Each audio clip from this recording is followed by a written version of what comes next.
Genome, DNA, Genes and Proteins by KayScience.com. So our genome is in our nucleus of our cells. So if we take a sample of cells here and we look closer, this here is one cell, and this is the nucleus inside the cell. And these are the chromosomes inside the nucleus. Chromosomes are made of DNA, which is tightly wrapped to form the chromosomes. So if we take a look at the chromosomes, the pink represents tightly wrapped DNA to form the chromosome. So if you unravel a chromosome, it will be a double helix of DNA, whereby A binds with T and G binds with C. And within these long strands of DNA, you're going to find genes. So a section of DNA is called a gene. And these genes code for proteins, which cause characteristics in our body. We call these characteristics phenotypes. And as you can see here, genes can be different lengths of DNA. So this gene here codes for a protein. It codes for a protein that makes our eyes blue. So the phenotype is that we've got blue eyes. That's the characteristic that we see. This gene codes for melanin, a protein. So the more melanin that's produced, the darker your skin colour.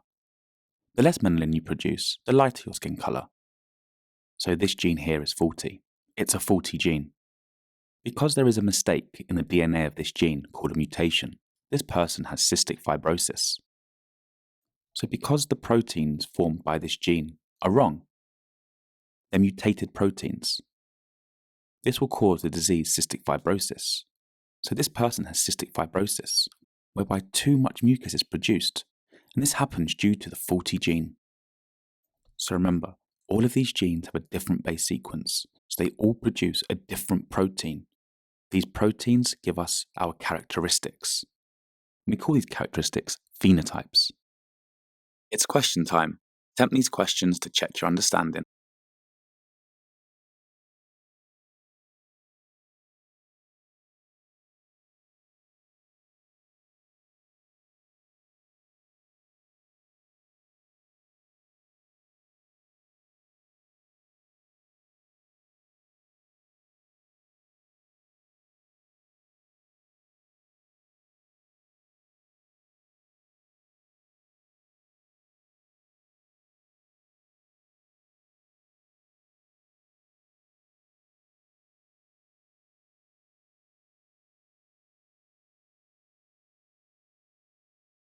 Press pause to practice using those key words. The answers will follow. Press pause to go through your answers and make any corrections to your mistakes. Press pause to answer the questions. The answers will follow. And if you're stuck, just re-watch the video. Press pause to go through your answers and make any corrections to your mistakes.